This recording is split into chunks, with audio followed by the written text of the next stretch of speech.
Good morning बच्चों।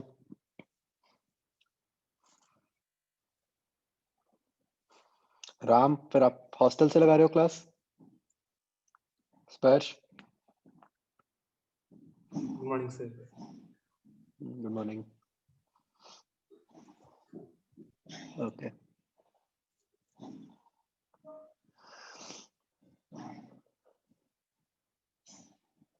आप लोग दे रहे हो वो ओलंपियाड वाले टेस्ट?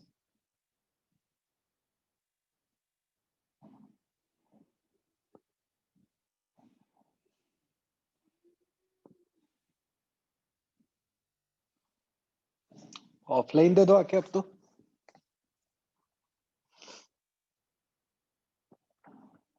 ठीक है।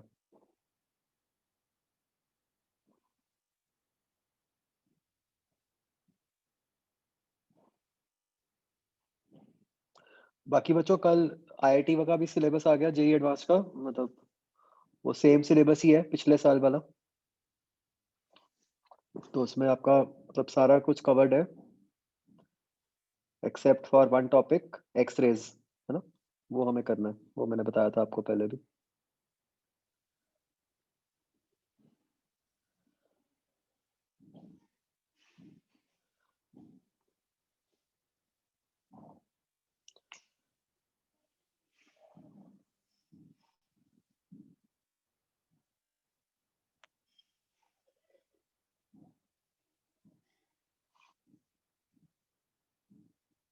आज क्या डिस्कस करना है हमें?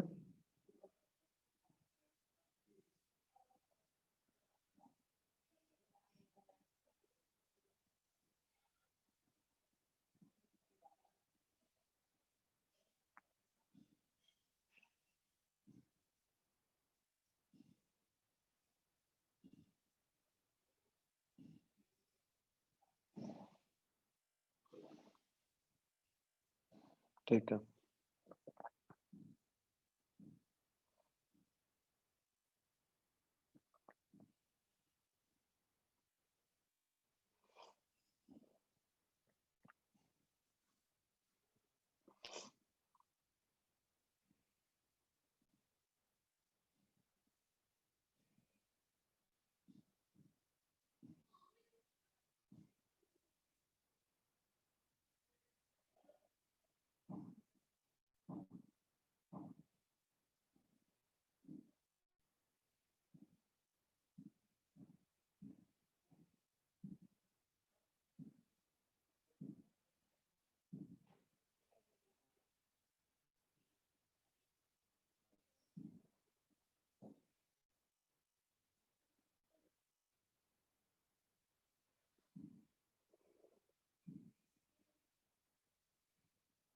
हाँ बच्चों, बताओ इसमें।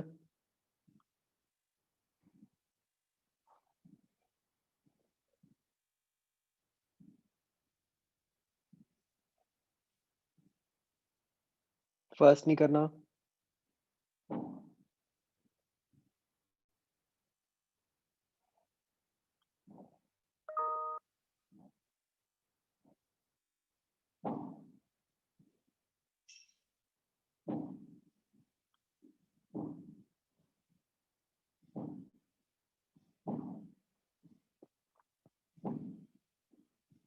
Second question.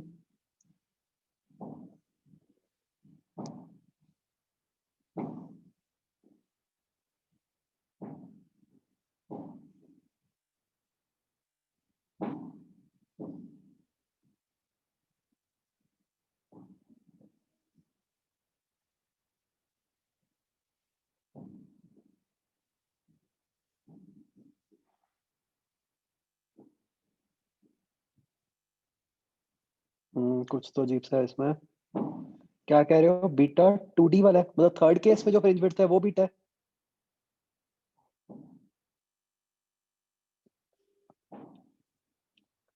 अच्छा, बाकियों में नहीं है, is it?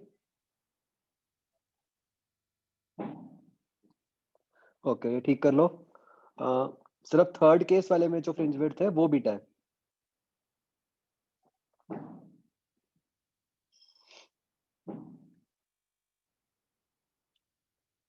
Sir, yes. Sir फिर ये जो सेकंड में मतलब ये 3 केसेस दिए हुए हैं, इनका मतलब क्या काम है फिर?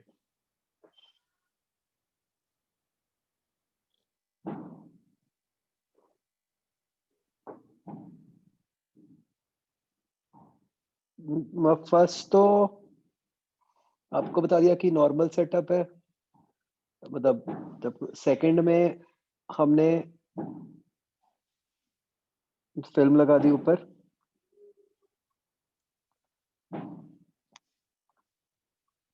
बस फर्स्ट का कोई काम नहीं है। बेसिकली ये कहा है कि फर्स्ट में जब मॉडिफिकेशन की तो सेकंड में जहां पे सेंट्रल फ्रिंज बन रही है वो वाई है, ठीक है, और थर्ड में अलग से बीटा बनाई दिया।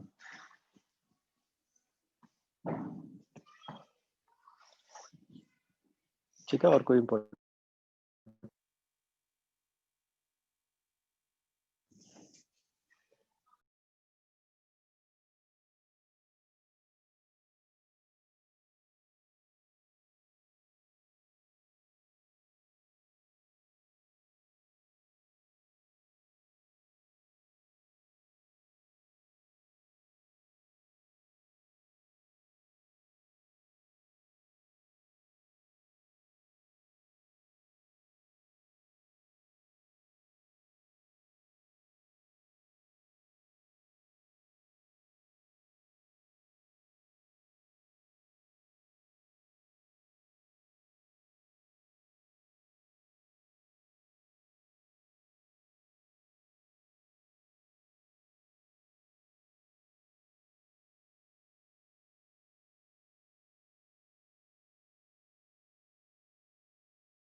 हाँ बच्चों, हो गया ना क्लियर?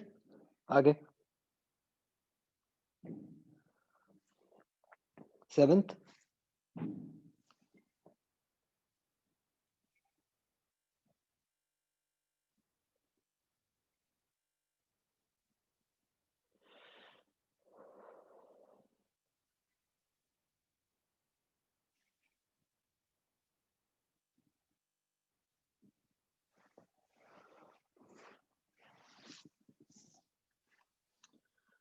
सेवेंथ में कहा है कि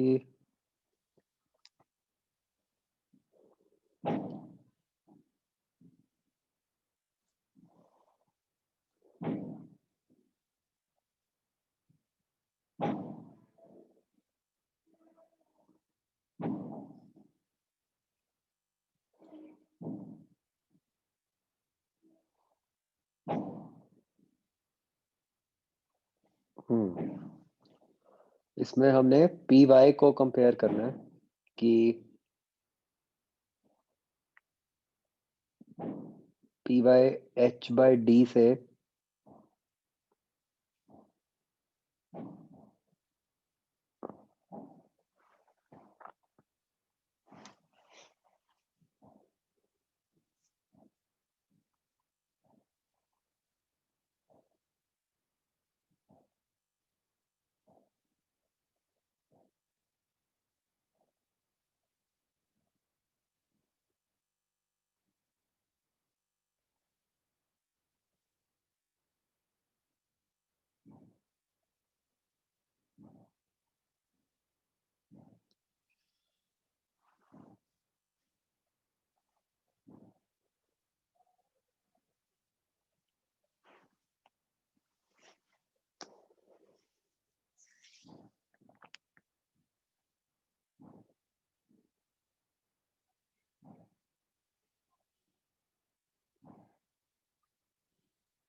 तो मतलब व्हाट वी नो इज कि बेसिकली इसको अगर हम थोड़ा सा डिफ्रैक्शन से रिलेट करने की कोशिश करें तो व्हाट वी नो इज कि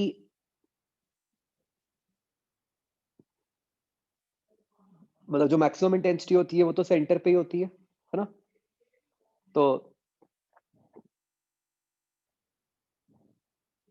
मतलब वाई के अंदर कम होता है मोमेंटम कंपेयर टू कि जो एक्स में होता है, राइट? मतलब जितना हम स्क्रीन से दूर जाते जाते हैं इंटेंसिटी कम होती जाती है।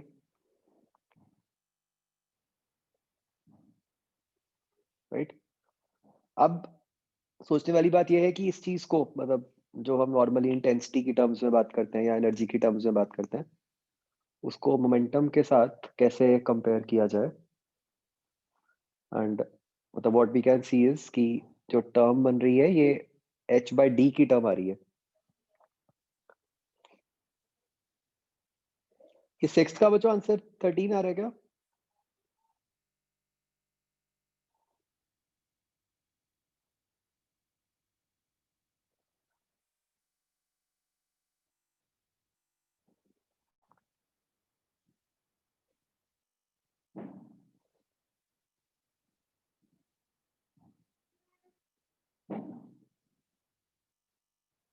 थर्टीन तो चलो ऑप्शन ही नहीं है, मतलब बट वैसे 13 आ रहा है क्या?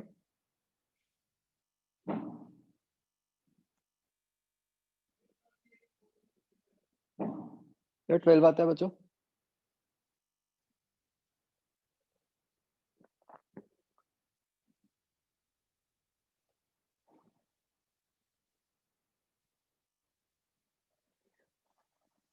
ये ऐसा एक क्वेश्चन किया हुआ है हमने, अगर आप याद करो अपना मॉड्यूल, स्लिट विड्थ को आप कुछ भी x मान लो,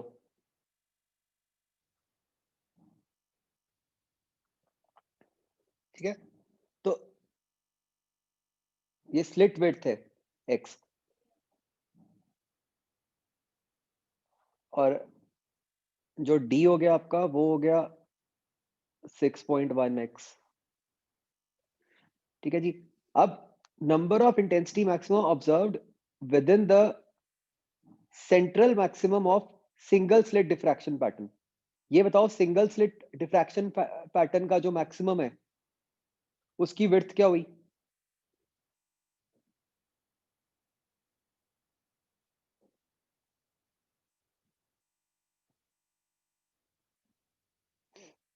क्या ये 2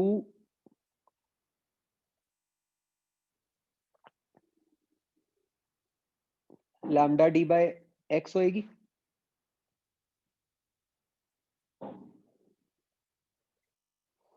ठीक है, यहाँ गलती वही होएगी कि आप अगर इसको डी लिखोगे, डी होएगा डिनोमिनेटर में या एक्स होएगा बताओ? एक्स है ना, मतलब यहाँ तो हमें स्लिट की विड्थ से मतलब है।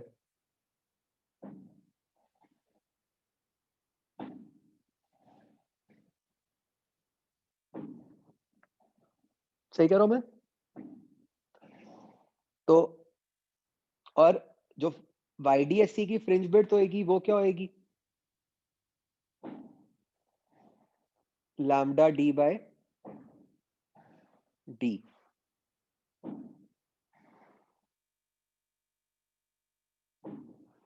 मतलब कि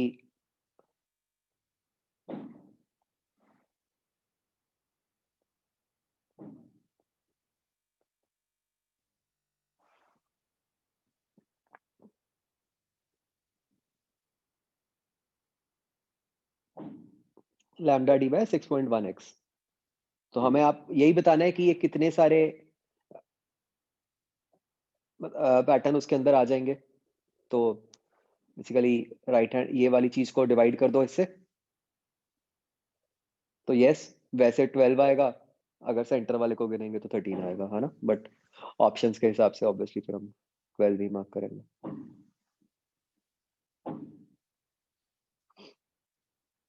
ये क्लियर हो गया क्वेश्चन?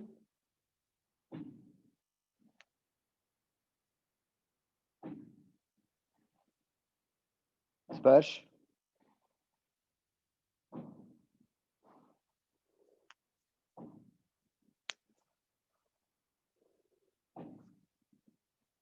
अगले पे आ जाओ।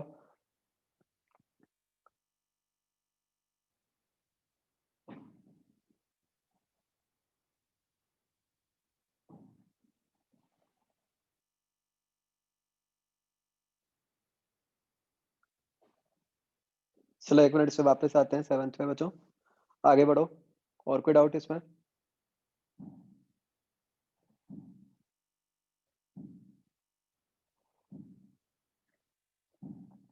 नाइन्थ नहीं करना, 10th भी नहीं करना।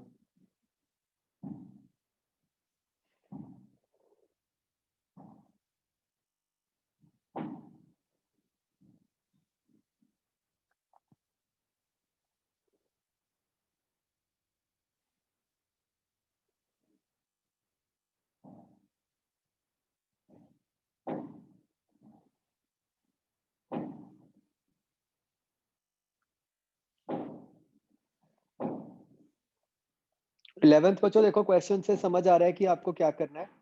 क्वेश्चन में ये दिया हुआ है कि angular resolution of I is this much. इसका क्या मतलब है?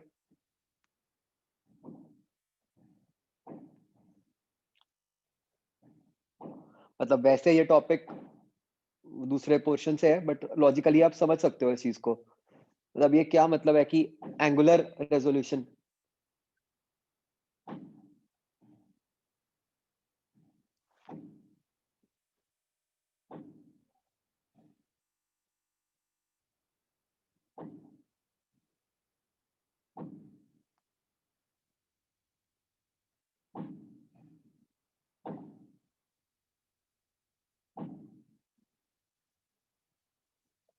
ठीक है, बस इसको एंगुलर फ्रिंज विड्थ से कर दो कि इतना मिनिमम एंगल आई देख सकती है। यस,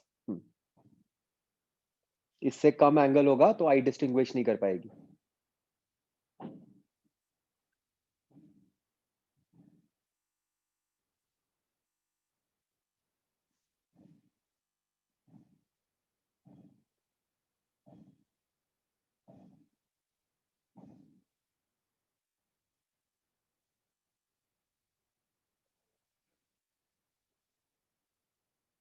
सर 7 कैसे किया था हमने?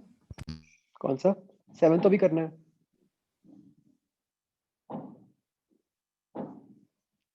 अच्छा, बाकी तो हो ही गया ना।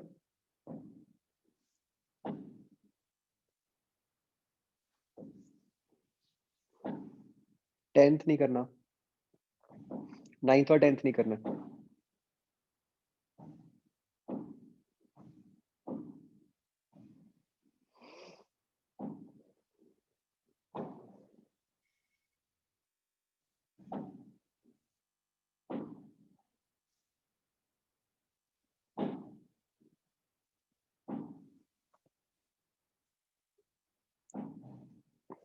टेंथ वही वाला टॉपिक है, फ्रेस्नल डिस्टेंस, उस पे बेस्ड है। वो जो वेव ऑप्टिक्स का बाद वाला पार्ट है।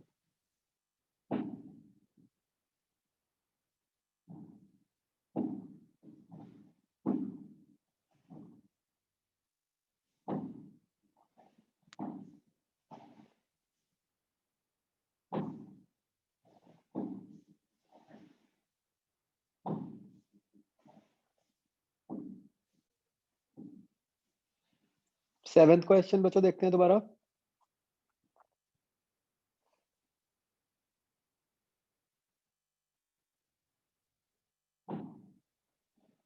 सी, सोचने वाली बात ऑब्वियसली ये है कि किस तरीके से मोमेंटम को इंट्रोड्यूस किया जाए और उसके अंदर कैसे एच की टर्म हम लेके आ सकते हैं, है ना। अगर हम सिंपल डिफ्रैक्शन की टर्म्स में सोचें तो लैम्डा आता है ना। लैम्डा का इससे रिलेशन होता है कि वो जो सेंट्रल फ्रिंज विड्थ बन जाती है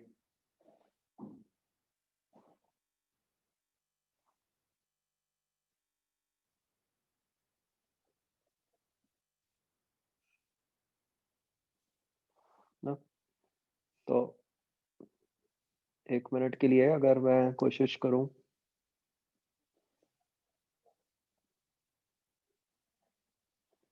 मतलब वो जो अगर मैं इस तरह की कुछ कंडीशन बनाना चाहता हूं कि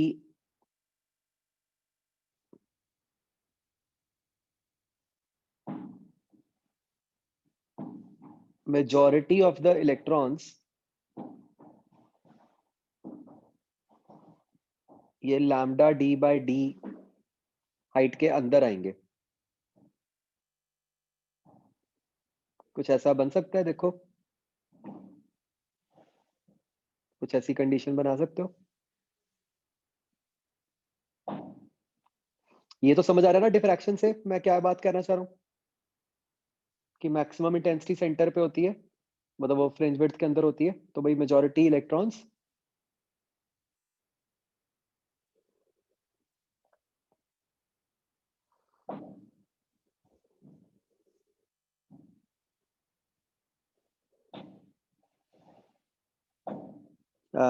कुछ बनाओ कंडीशन, देखो बन सकती है।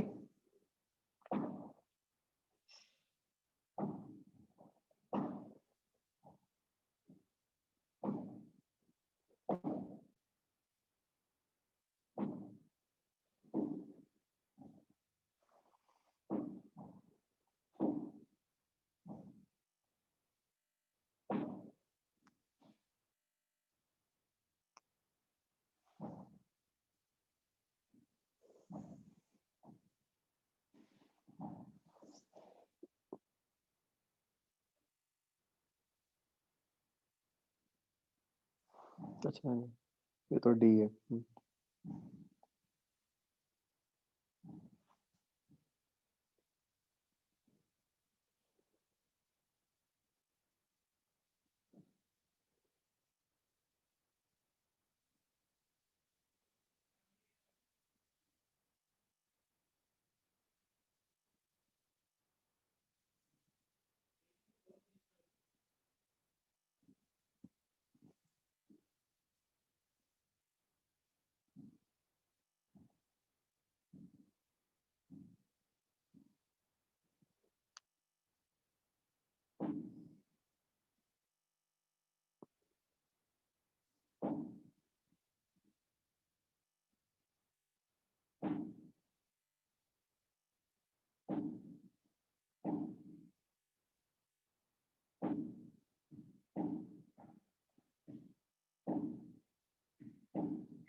कुछ बनता है बच्चों इससे?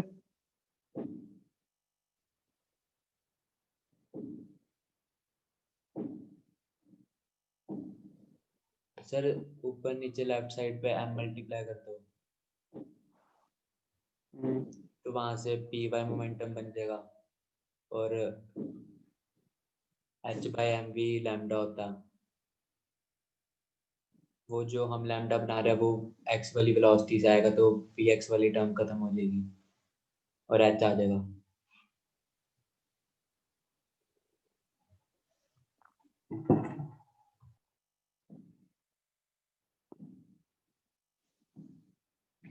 इसके आगे क्या कह रहे हो? Sir h by P x lambda आएगा ना हम्म तो जब वहां मेरा से पी एक्स फिर खत्म हो जाएगा। और लैम्डा भी खत्म हो जाएगा।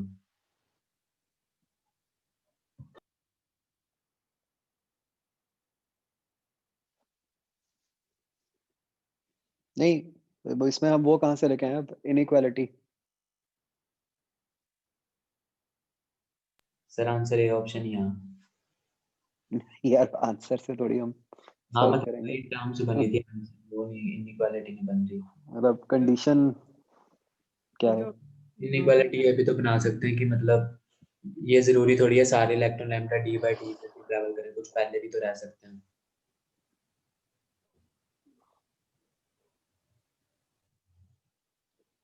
नहीं, हमें तो ये कंडीशन बनानी है कि मोस्ट ऑफ द इलेक्ट्रॉन्स जो हैं वो इस रीजन में आ गए। कुछ इस सेंस में सोचो, कुछ तो इसके बहुत मतलब बाहर चले गए, बाकी तो इसी रीजन में है।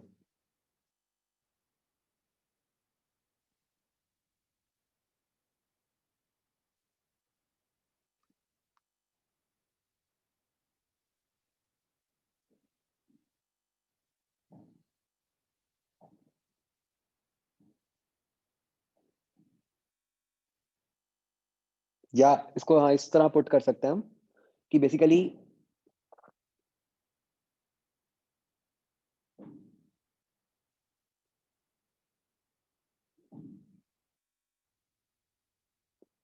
हम इसको इस तरह कहते हैं कि ज्यादातर इलेक्ट्रॉन्स इतने रीजन में आ गए तो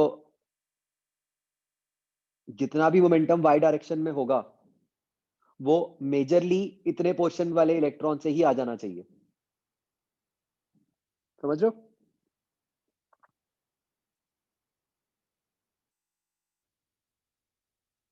मतलब एक बात समझो, ये जो हमने सॉल्व किया है, what is this? This is P Y dash, मतलब this is momentum of only those electrons जो कि इतने रीजन में गए लैम्डा डी बाई डी में।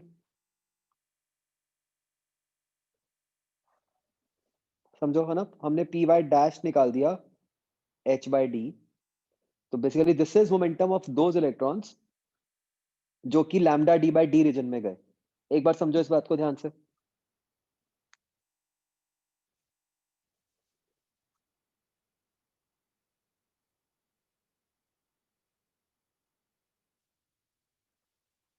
बोलो बच्चों।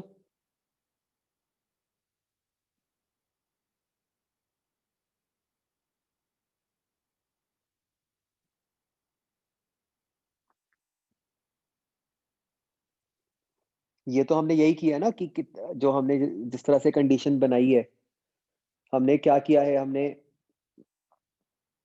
ये निकाल लिया कि एक्स में जाने में कितना टाइम लगा और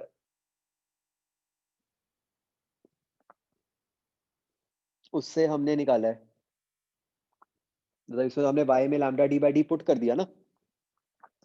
तो बेसिकली ये कौन से इलेक्ट्रॉन्स का मोमेंटम आया जो lambda d by d region के अंदर है? ये total momentum in y direction तो नहीं आया?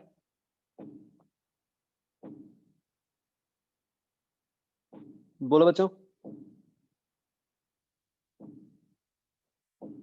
नहीं क्लियर तो मैं दोबारा समझा देता हूँ।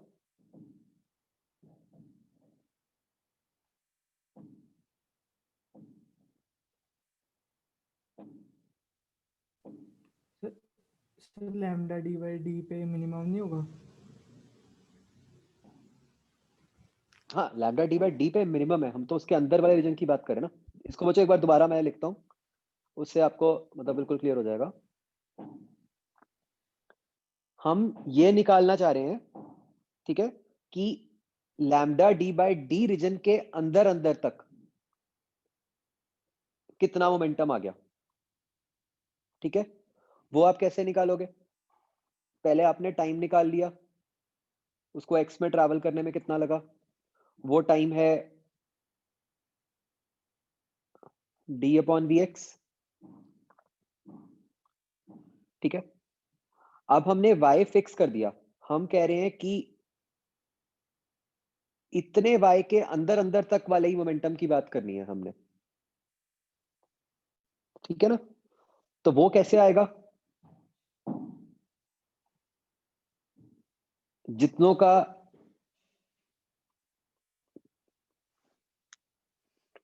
वो वाली वेलोसिटीज जिसको हमने टाइम से मल्टीप्लाई किया तो इतने y के अंदर फॉल करे। क्या ये रिलेशन समझ आ रहा है बच्चों?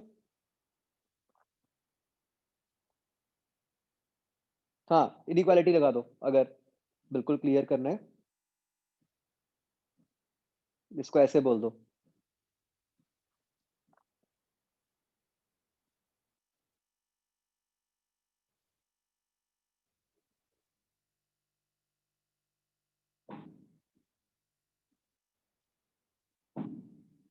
राइट बच्चों, यहां से आपके पास कौन से वाला मोमेंटम आ गया ये बताओ?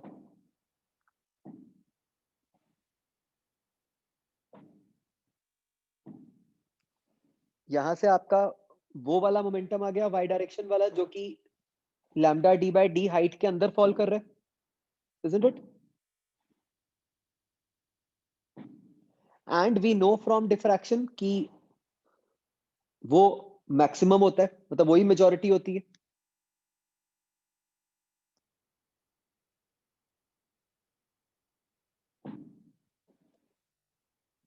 राइट?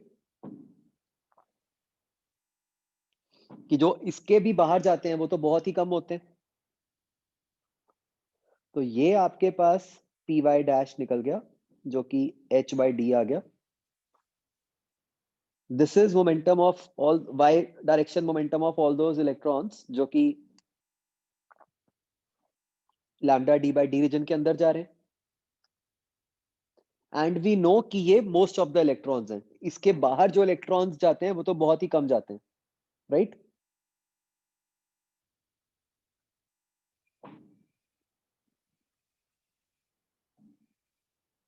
तो इसलिए वन आंसर बन गया।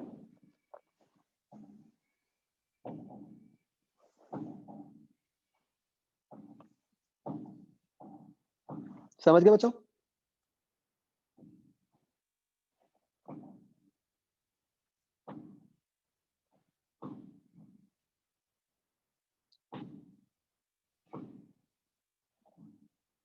हाँ स्पर्श बोलो।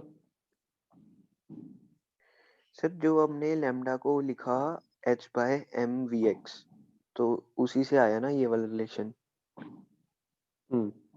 तो सर हम लैम्डा को नेट वाला क्यों नहीं लिख रहे, मतलब मोमेंटम उसमें? कि वो जो हम लिखते हैं वो तो अगेन हम ये चीज यूज कर रहे हैं कि मेजॉरिटी तो एक्स में ही होता है, जो मोमेंटम है,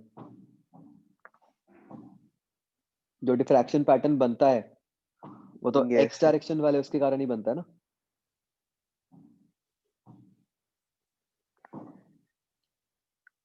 ओके, और सर जो ये वाला विड्थ होगी हमारी जिसमें इलेक्ट्रॉन्स मेजॉरिटली जाएंगे, तो वो तो मतलब 2 टाइम्स नहीं करेंगे इसका?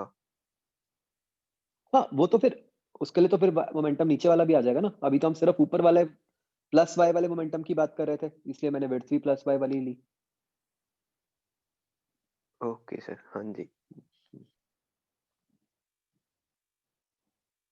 ठीक है, चलो चलो आगे बढ़ते हैं। इसमें कौन से वाले में है?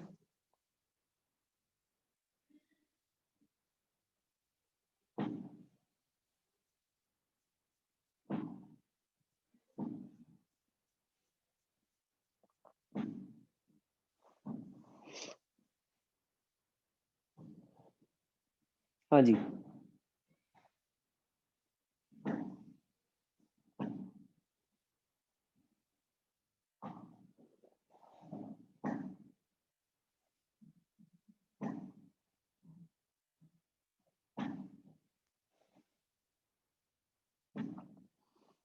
थर्टींथ का आंसर बच्चों बी आ रहा है क्या?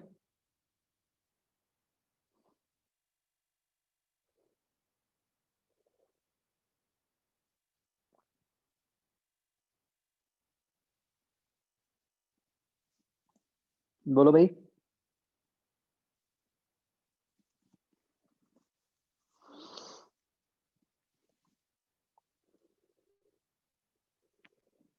थर्टीन देखो, N2 refractive index,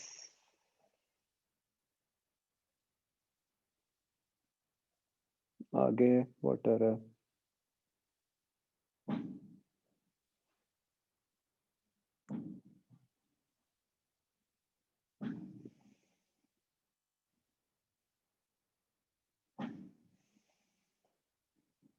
The distance of final image of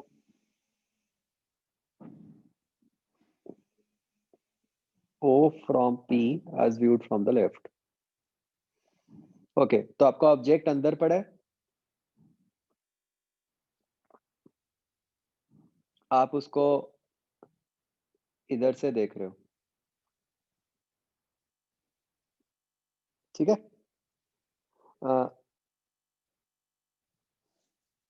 अब जो बच्चों मैंने आपको मेथड बताया था, रेज ड्रॉ करो, है ना?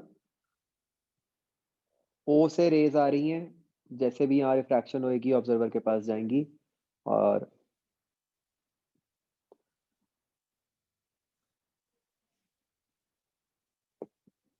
इससे इमेज बन जाएगी। कोई भी बच्चों डाउट इस बात में? सर हम्म, सर जैसे ऑब्जेक्ट स्लैब के अंदर पड़ा है और हम लेफ्ट साइड से एयर में देख रहे हैं, तो मतलब फिर इसका में वाटर का तो कोई काम ही नहीं हुआ। यस, कोई काम नहीं है। मतलब ये ऐसे ही दे रखा है, मतलब हाँ लगाना तो हमें सिर्फ पी ए बी पे ही है बिल्कुल, ना। बिल्कुल जान के कंफ्यूज करने के लिए दिया। ओके सर, हाँ जी। ये बात बच्चों क्लियर हो रही है? उस साइड का कोई काम नहीं है।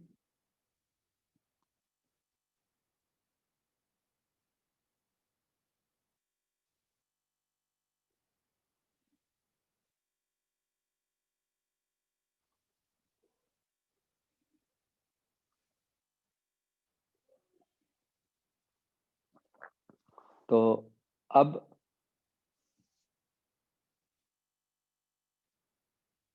ये आपका रेस का पाथ है, तो you are talking about light going like this. अब आपकी वैल्यूज क्या क्या बनेंगी?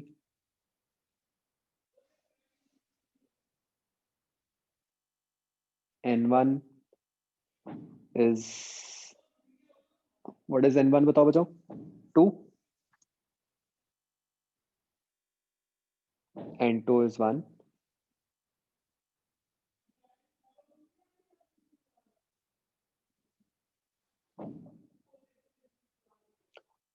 मैं ये समझ पा रहा हूँ कि उन्होंने वाटर क्यों दिया है, अभी बताता हूँ आपको। क्या गड़बड़ हो रही होगी मैं बताता हूँ। n1 is 2, n2 is 1, और आपका u क्या हो गया? -15, isn't it? And r क्या हो गया?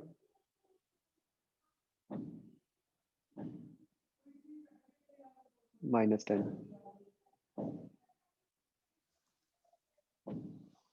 हाँ जी, इसको सॉल्व करके बच्चों क्या आता है?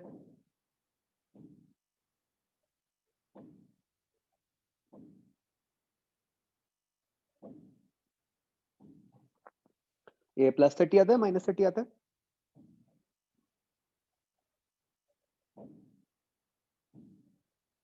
-30 आ रहा होगा, है ना?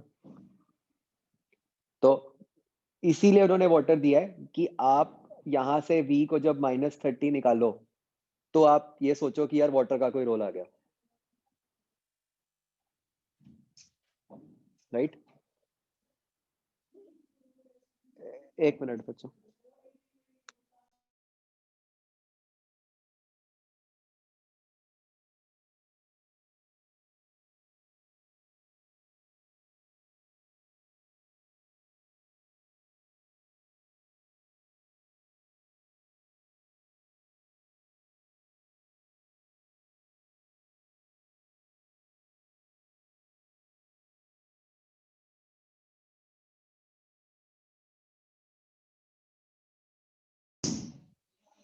हाँ बच्चों, ये बात समझ आ रही है?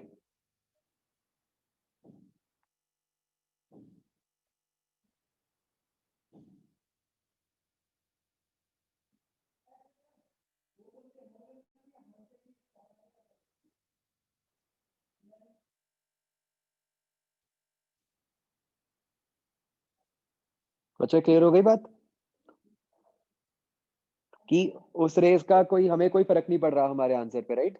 वो सिर्फ कंफ्यूज करने के लिए दिया गया है कि 30 आ रहा है तो आपको लगे कि हाँ कुछ वाटर के साथ कुछ रिफ्रैक्शन हो रही है। हमें तो पता है कि बस ऑब्जर्वर के पास ये रेज ऐसे आ रही है, वो तो उनको रिट्रेस करके वहां 30 पे आ रहा है, उसका कोई लिंक नहीं है।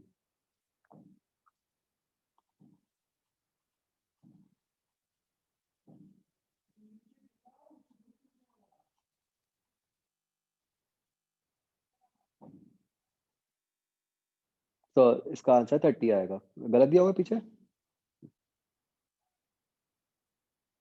सी दिया हुआ है सर। ठीक कर लो।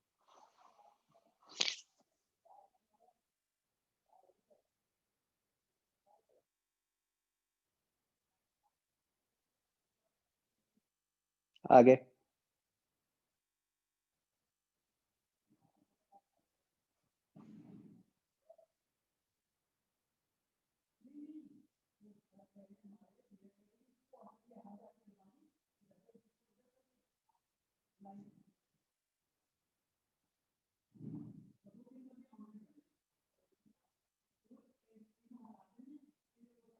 Eddie's question, real image of a distant object is placed is formed by a plano-convex lens on its principal axis.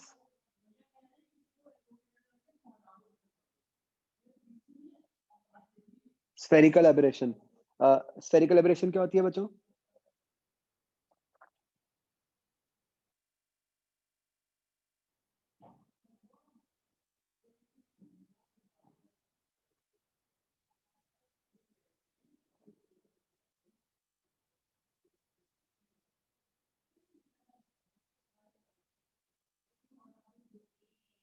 Spherical aberration होती क्या है बच्चों? मैंने बताया था आपको।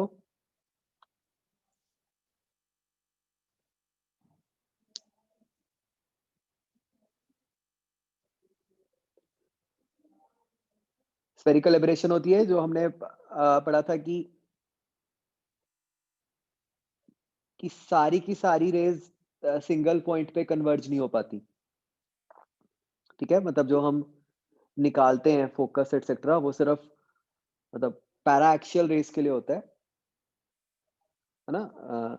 उसके मतलब वो भी अप्रोक्सीमेशन के साथ होता है। मतलब अगर हम बिल्कुल एग्जैक्ट मैथमेटिकली बात करें तो सारी रेज एक सिंगल पॉइंट पे कन्वर्ज नहीं होती, राइट? तो बताओ सबसे पहले तो स्फेरिकल एबरेशन होएगी कि नहीं होएगी?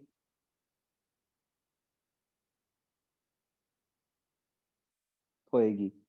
ओके, तो उसमें से अब बताओ कि बीसीडी में से क्या बनना चाहिए इसमें? प्लेनो कॉन्वेक्स लेंस है।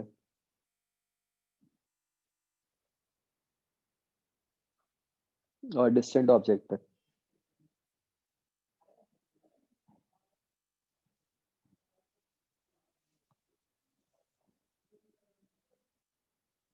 वाई सी? अगर plane surface of lens object को फेस करती है तो स्फेरिकल एबरेशन स्मॉल क्यों होनी चाहिए?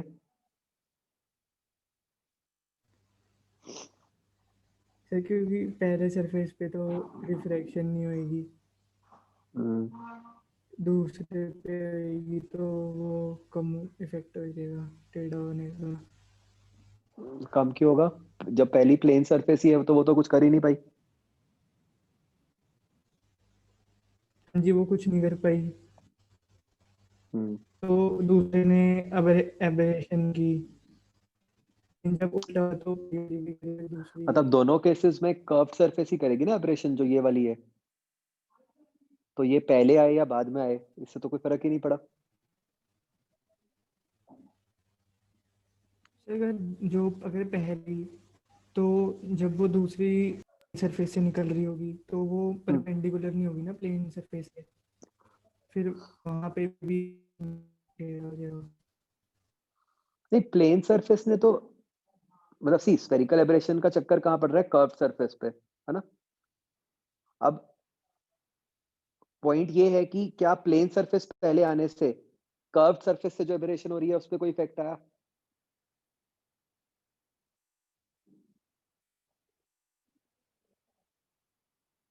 कोई इफेक्ट नहीं आया, तो इसका आंसर डी आएगा।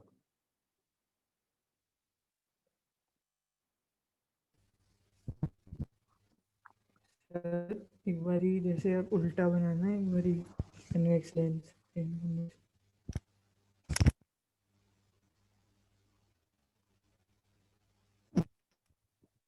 ये दो केस हो गए।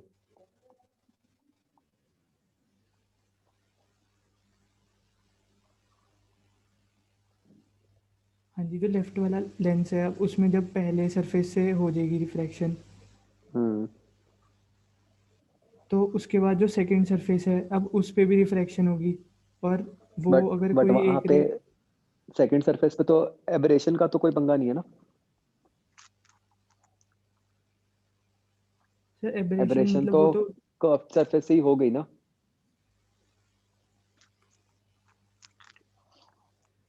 सर मतलब ज़्यादा कम का क्या मतलब होगा फिर एब्रेशन के? ज्यादा कम का मतलब कि मतलब जो ये रे है, मतलब ये वाली रे, ये एग्जैक्ट r/2 पे नहीं जा रही।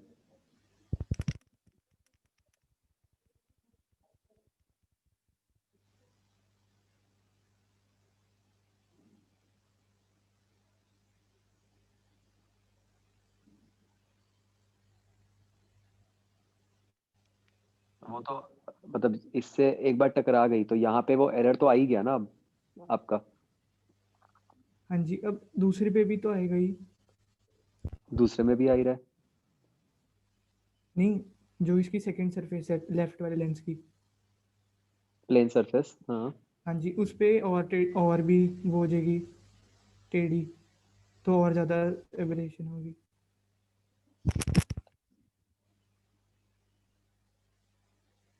नहीं, प्लेन सरफेस तो कोई एबरेशन क्रिएट नहीं करती ना। सर ऐसे मतलब वो तो हम उसके रेडियस से दिखेंगे, तो अगर ये तो और भी कम डिस्टेंस पे कन्वर्ज करवा देगा।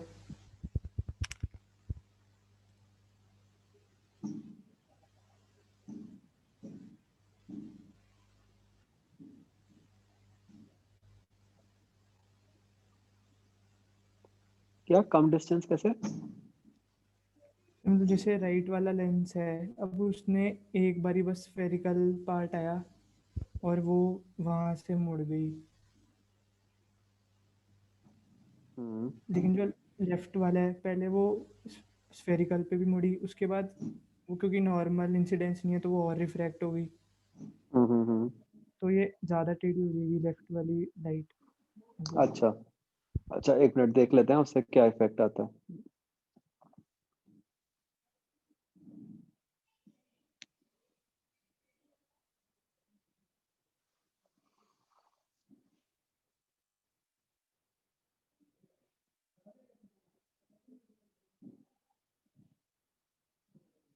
तो आप ये कह रहे हो कि ऐसे एक जो रे आ रही है, आ,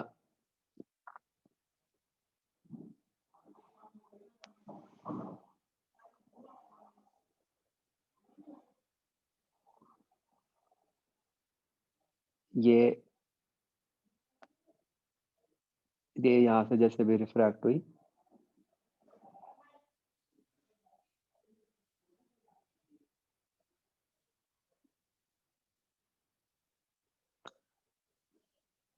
ये रे किधर को रिफ्रैक्ट होएगी बताओ?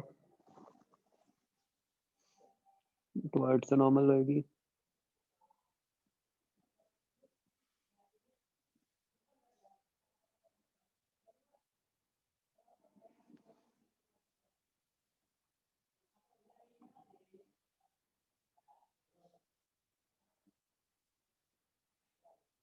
तो यहाँ से it bends away from the normal, right?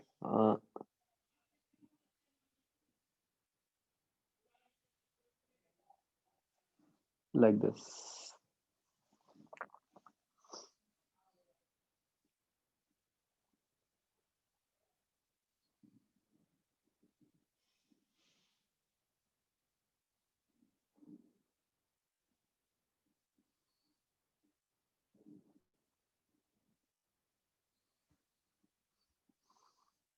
तो जहाँ पे पहले जा रही थी उसके कंपैरिजन में हमने देखना है कि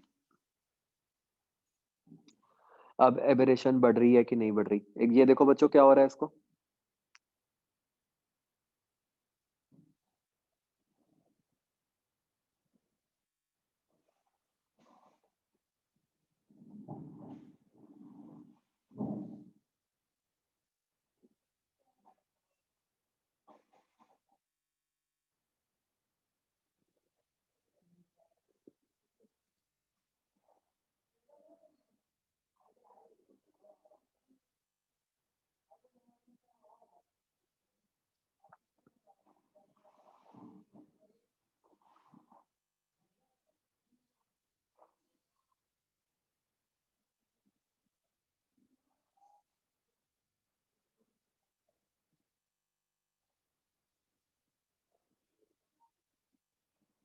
वैसे ये पार्ट बच्चों मतलब अब है नहीं सिलेबस में एबरेशन वगैरह, पहले होते थे क्रोमैटिक और स्फेरिकल, इसलिए आपने देखा होगा अभी उसके बाद कभी कोई क्वेश्चन नहीं आया। बट चलो हमें तो पता है कि क्या है, तो हम आंसर तो निकाल ही सकते हैं उसके बेसिस पे। आ,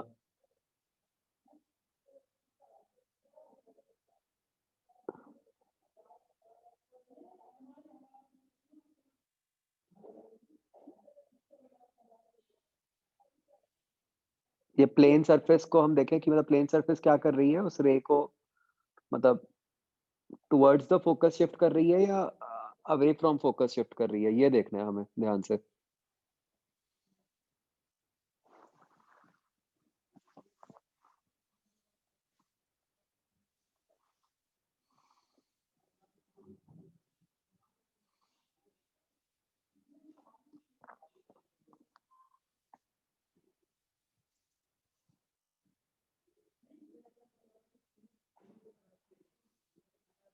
जो एक सेकंड में आ रहा हूँ।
हाँ जी, क्या लग रहा है बच्चों?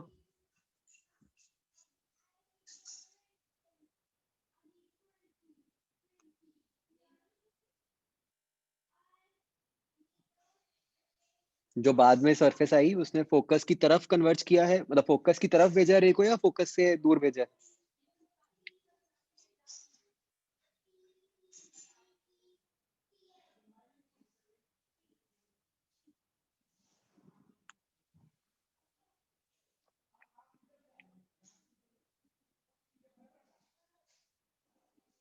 अवे आ रहा है क्या?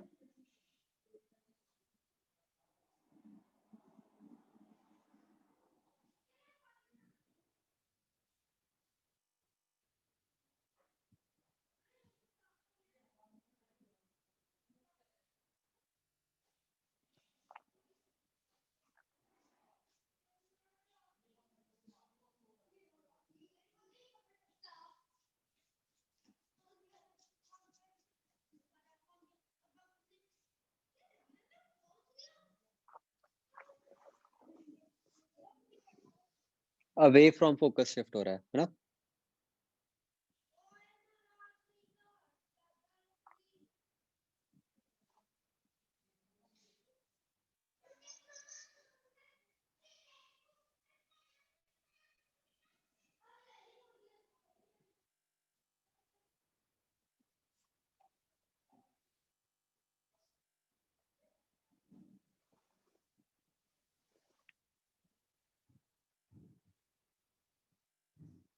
राइट?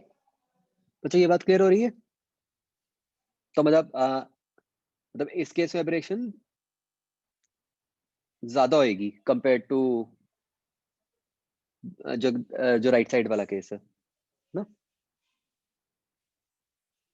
तो फिर इसका आंसर ठीक है, सी था ना।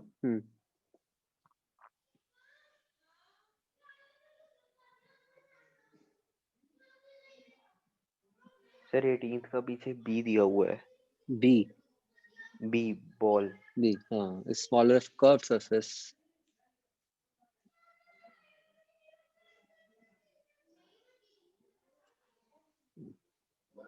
मुझे कहीं ऐसा तो नहीं हो रहा कि टुवर्ड्स फोकस ही जा रहा हो?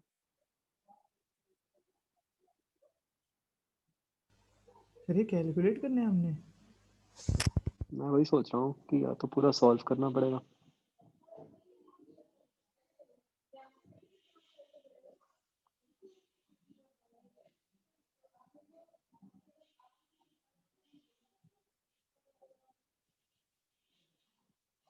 या वही होता होगा कि एबरेशन की थ्योरी से होती होगी, उससे निकालते होंगे, और अब बिल्कुल सीधा ऐसे नहीं बता सकते होंगे।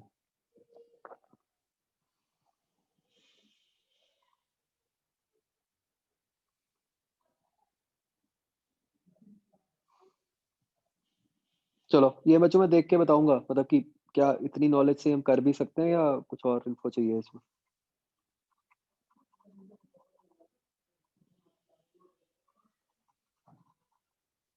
मतलब ऐसा ना हो कि थ्योरी कुछ और हम इस पे लगे हुए हों। सर हम्म सर हम एब्रेशन बता कैसे रहे हैं किसके टर्म्स में कि अगर एबरेशन तो यही होती है कि दो लाइट रेस अगर आ रही हैं दो दोनों में मतलब अगर तो जो फोकस है मतलब उसके हिसाब से। सर फोकस तो लाइट रे पे डिपेंड नहीं करता कि कौन सी आ रही है और कैसी आ रही है, कहाँ से आ रही है मतलब। हाँ मतलब कि एक्चुअल फोकस क्या है, और अब नहीं सर मतलब फोकस तो उस पर डिपेंड नहीं करता कि लाइट कौन सी आ रही है और कितनी नहीं, दूर से आ रही फोकस तो जो हम मतलब जो निकालते हैं लेंस मेकर फॉर्मूला से, है। पैरागीजेल वाला पैराक्सियल वाला। हाँ, कि हमने तो ये देखना है कि जो रे हमने जैसे बनाई थी वो उससे पास जा रही है या उससे दूर जा रही है। सर हम एब्रेशन ऐसे नहीं देख रहे कि जो हमारा पैरागीजेल वाला फोकस है, रेज वाला फोकस, हम्म उससे कितनी हम्म दूर हम्म। है।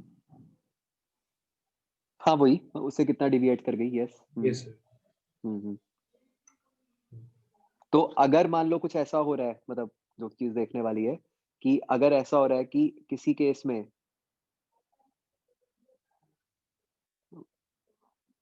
मतलब because of this plane surface, मतलब अगर ऐसा हो रहा है कि ये रे मतलब मान लो ये रे आइडियली पहले ऐसे जानी चाहिए थी, ठीक है, बट अगर अब इस प्लेन सरफेस के कारण इधर को हो गई, मतलब फोकस की तरफ हो गई, तो मतलब एबरेशन कम हो गई। अगर फोकस से दूर ही हो गई, और दूर हो गई जितना पहले दूर थी, तो बढ़ गई ना।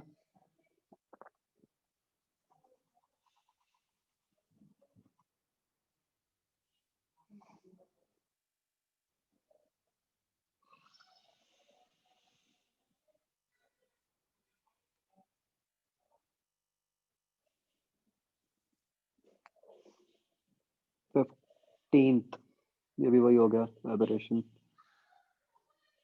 इन a thin lens can be reduced by.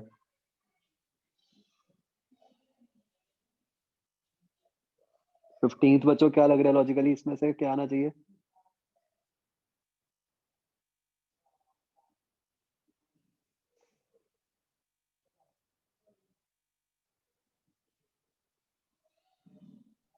Sir हम्म तो 18 का क्या आंसर आ रहा है।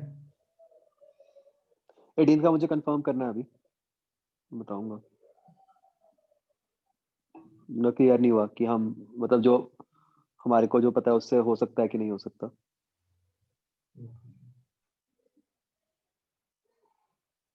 मतलब मैं कह रहा था कि उसकी कोई और थ्योरी ना हो जो मतलब बियॉन्ड आवर स्कोप हो एबरेशन की। 15th का बच्चों क्या आंसर बनेगा? सी बन जाएगा है ना। क्यों? बेसिकली अगर आपने लेंस के ऊपर एक मास्क लगा दिया,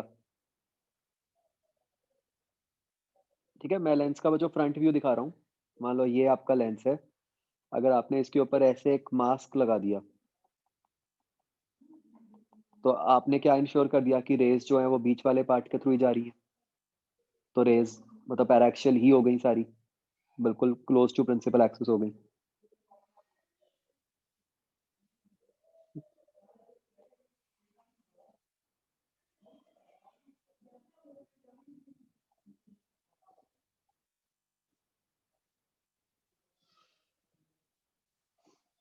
सेवनटीन्थ,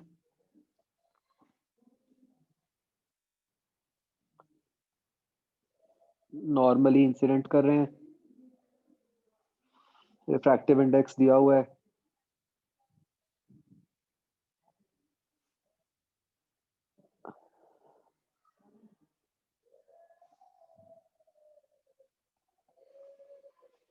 ये 30 है ऊपर वाला एंगल,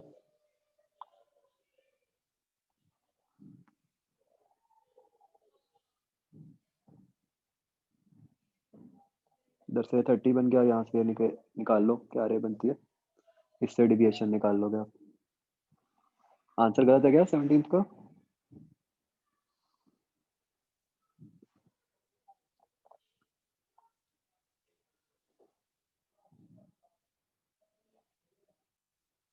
ए आएगा ना।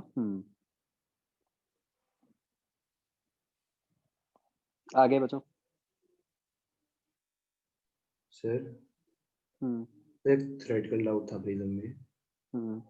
तो जैसे कि हम कहते होते हैं कि n sin थीटा कांस्टेंट होता है किसी भी मतलब कहीं भी, तो मतलब हम जब प्रिज्म में जब स्टार्टिंग में लाइट स्ट्राइक करती है सपोज किसी इंसिडेंस एंगल पे आई नॉर्मल के साथ, तो हम ये भी कहते हैं कि मतलब sin i equal to sin e जो बाहर जा रही है,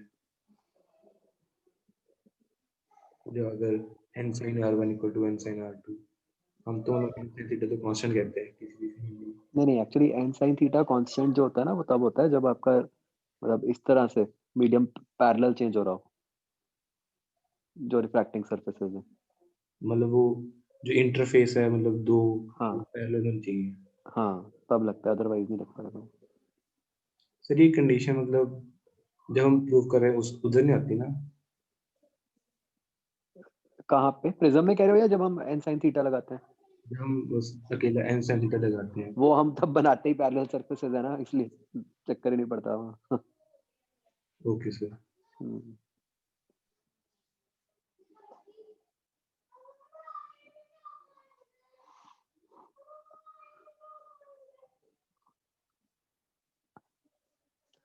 आगे बचाओ।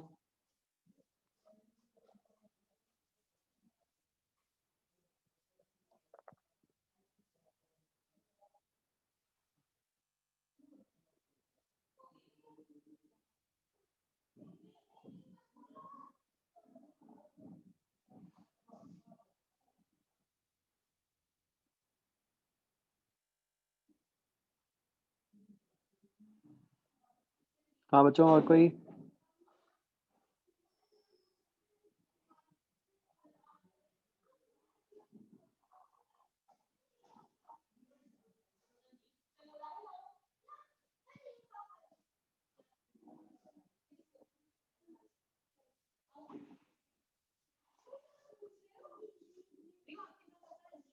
थर्टियथ का आंसर ठीक है बच्चों?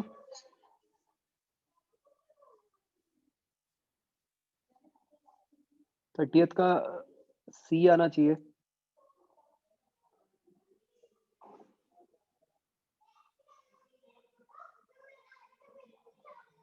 ठीक है।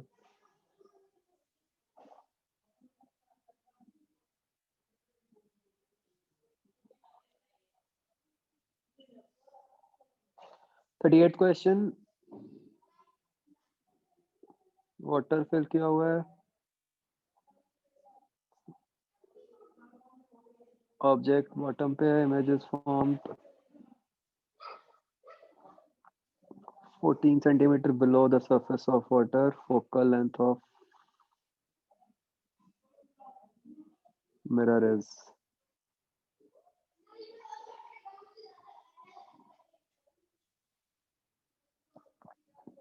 ओके, बच्चों रेस का पाथ क्या होगा? सबसे पहले क्या होगा इस केस में 38 में?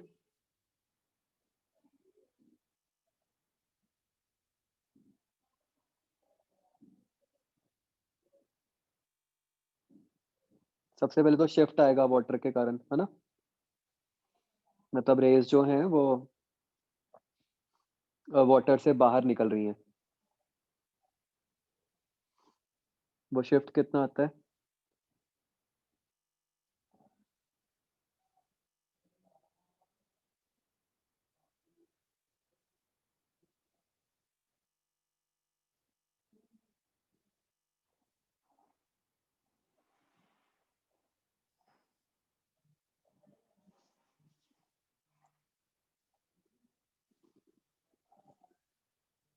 एट। ठीक है, मतलब अब जो मिरर है, मिरर के लिए ऑब्जेक्ट डिस्टेंस क्या बन गया बच्चों?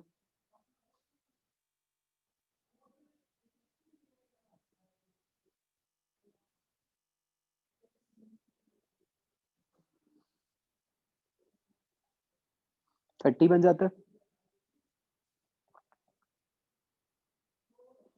है ना? 24 + 6 30। तो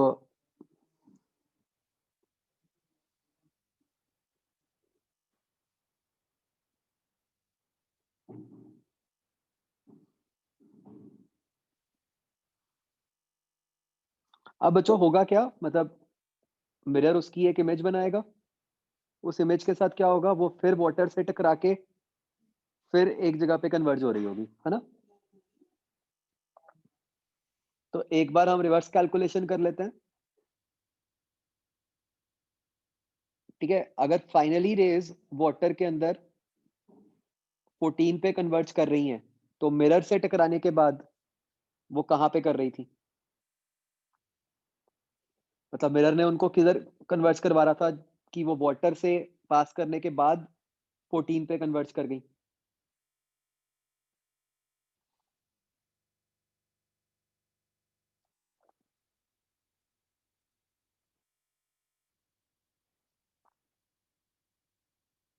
मतलब आप जो रेज ऐसे आ रही हैं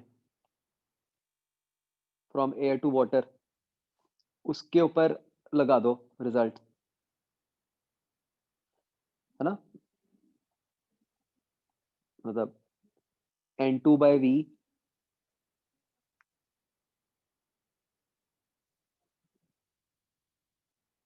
minus N1/U is equal to 0।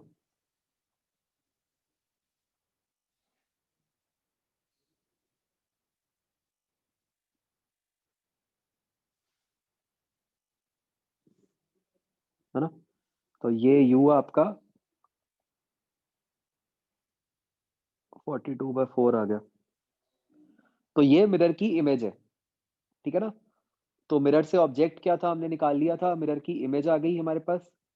तो इससे हमारे पास मिरर की फोकल लेंथ निकल आएगी।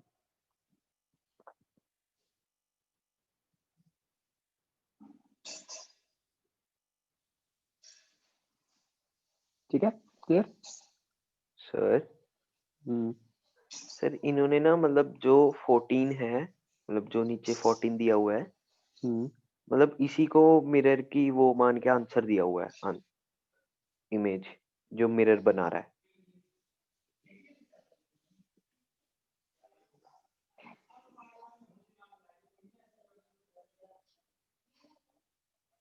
इज इट बच्चों?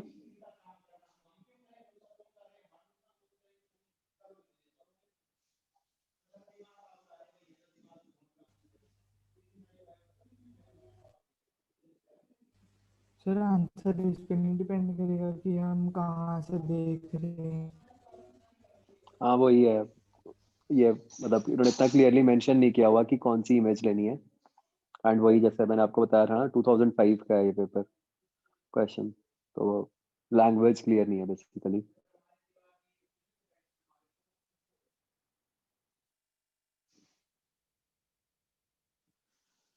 ठीक है, बाकी आप मेथड तो समझ ही गए हो। मतलब it is not that clear कि मतलब कौन सी इमेज फाइनल माननी है, मिरर से टकराने वाली या मिरर से वाटर के अंदर जाने वाली, कि कहाँ से देख रहे हो आप, वही बात।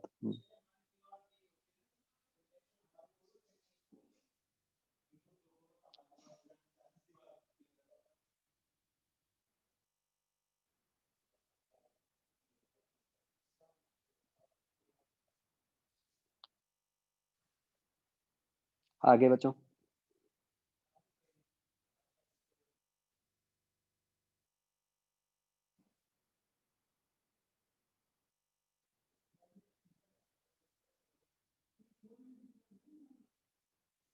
फोर्टी फोर में क्या है, आपको यू और वी दिया हुआ है, ग्राफ दिया हुआ है बेसिकली। तो ये जो मार्किंग दी हुई है, अब देख रहे हो जो डिविजन्स की हुई हैं, उससे आपको ये पता चल गया कि मतलब एरर कितना है यू और वी में,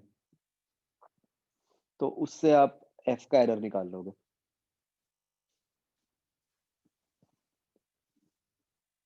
ठीक है। सर ये जो वी की मार्किंग्स दी हुई हैं, ये मतलब क्लियर सी नहीं है कि कितना नंबर लेना है इनका। वो हो सकता है इस फिगर में ना हो, मतलब एक्चुअल क्वेश्चन में बिल्कुल ठीक था। मेरे ख्याल तो 10-10 ही होंगी कि नहीं।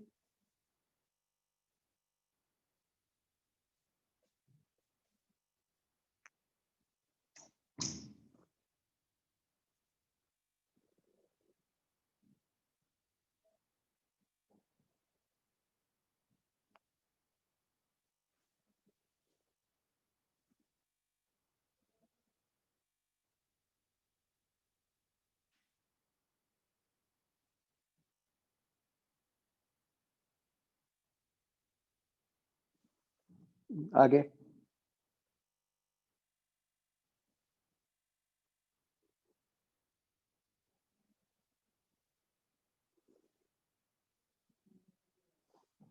हाँ, इस फिगर से तो ऐसा लग रहा है कि यू वाली 8 है। क्या उससे आंसर आता है बच्चों? सर वी वाली का वो है ना इशू थोड़ा।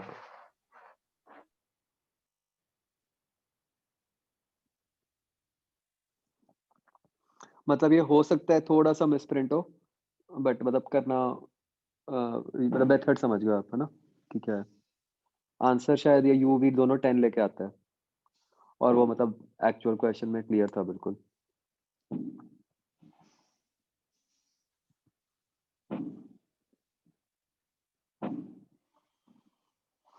फोर्टी फिफ्थ कभी नहीं होगा, ये उस पर बेस्ड है, मतलब प्रैक्टिकल पे।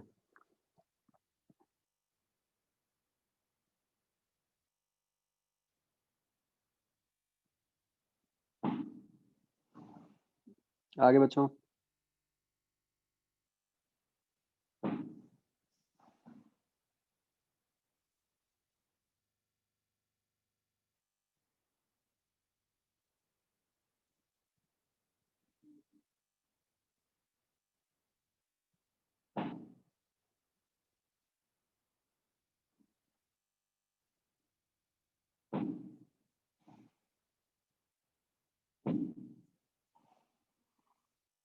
फिफ्टियथ क्वेश्चन बच्चों, आपको ऑप्शन सही करना है। तो मतलब हमें पता है कि एक पर्टिकुलर एंगल के बाद, जो क्रिटिकल एंगल है, उसके बाद तो ट्रांसमिटेड वाली 0 हो जाएगी और सारी की सारी वापस रिफ्लेक्ट ही हो जाती है, राइट।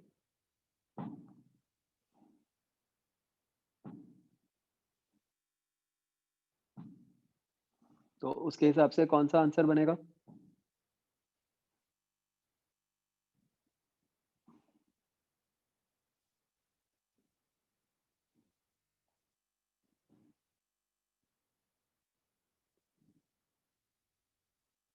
कि एक पर्टिकुलर एंगल के बाद ट्रांसमिटेड 0 हो जाए, सारी की सारी रिफ्लेक्टेड ही हो जाए।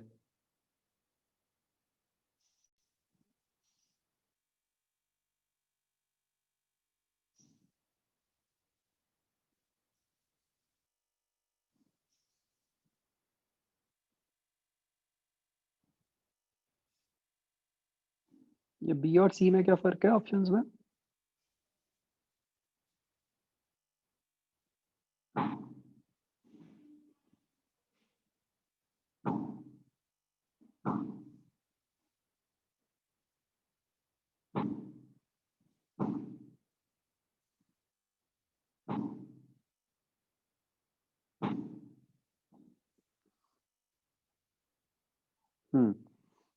तो वो 100 वाला देखना है आपको।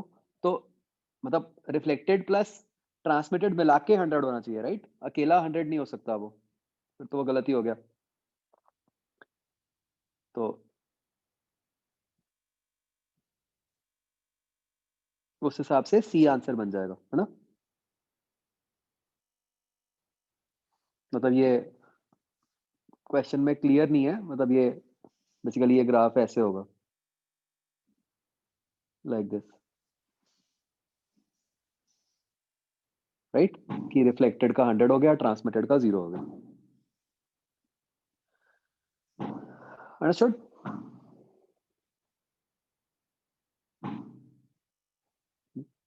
सी अगेन, जैसे मैं आपको कहता हूँ, देख के ऐसा लग रहा है कि पता नहीं क्या पूछा है ना? है कुछ भी नहीं। आगे बच्चों,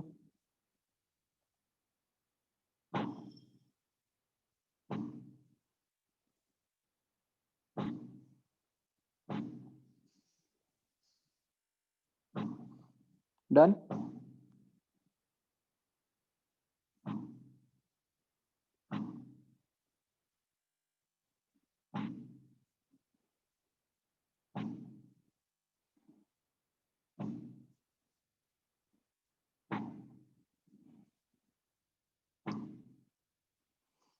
हाँ बच्चों, wave optics.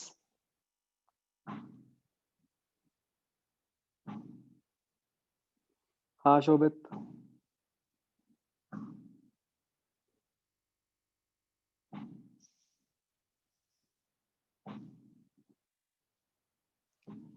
Ninth question. Ninth basically wave optics का नहीं है, वेव्स का है।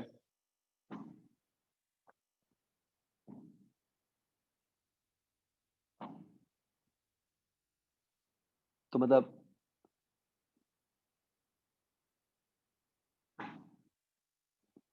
आपको इसमें मतलब इसका लॉजिक क्या है कि आप ये मानोगे कि जैसे आपने जहां पर भी पल्स प्रोड्यूस की, ठीक है, ये दोनों एंड्स क्लैम्प्ड है। अब पल्स का पाथ कैसा होगा? वो पहले इधर गई, इधर से टकरा के वो रिफ्लेक्ट होके ऐसे आएगी, फिर इधर गई, इधर से रिफ्लेक्ट होके फिर वापस ऐसे आ जाएगी और यहाँ पहुंची। बेसिकली उसने कितना डिस्टेंस ट्रैवल कर लिया? आप देखो 2L ट्रैवल कर लिया। तो इतने में ही आप यहाँ पे दूसरी पल्स क्रिएट कर दो, तो कंस्ट्रक्टिव इंटरफेरेंस हो गया। तो मतलब हमें कंडीशन क्या लगानी है कि उतने टाइम में पल्स ने 2L डिस्टेंस ट्रैवल किया हो। वेव स्पीड तो आप निकाल ही लोगे इंफॉर्मेशन से। आगे 17th।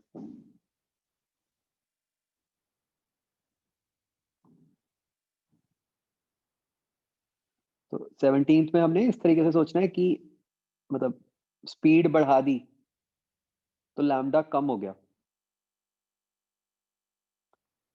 ठीक है?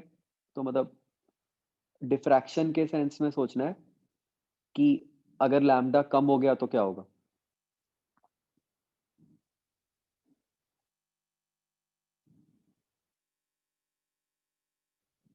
राइट?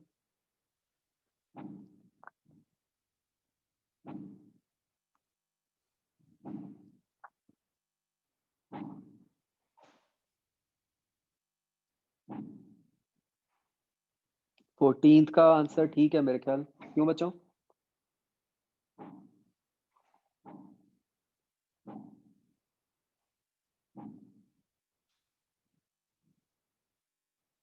करा है बच्चों 14th? इसमें राम वो गलती की होगी आपने, मिरर से जब रिफ्लेक्ट करेगी वो तो फेस चेंज आएगा ना पाई का।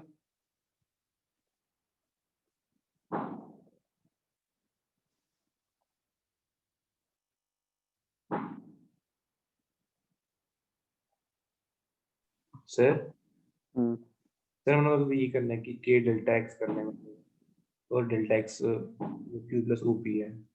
नहीं वो भी करना ना एक्स्ट्रा, मतलब आपने ये नहीं करना कि के डेल्टा एक्स को एन लैम्डा कर दिया, मतलब वो एन माइनस हाफ लैम्डा वाला बनेगा क्योंकि फेस चेंज ऑफ पाई आ जाएगा ना रिफ्लेक्शन से।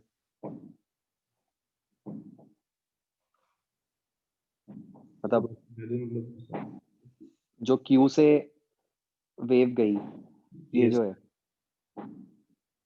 एक तो फेज ये एक्स्ट्रा पाथ के कारण चेंज हुआ, Yes, sir. प्लस रिफ्लेक्शन के कारण एडिशनल पाई फेज चेंज हो गया, सर प्लस या होगा माइनस? प्लस पाई कर दोगे और ओके तो सर। मतलब नेट फेज चेंज हो गया पी और क्यू वाली वेव में, वो मतलब के डेल्टा एक्स प्लस पाई हो गया। ओके।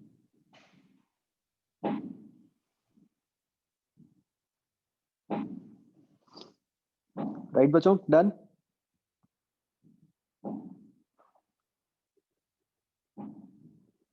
चलो ठीक है फिर, ओके बच्चों,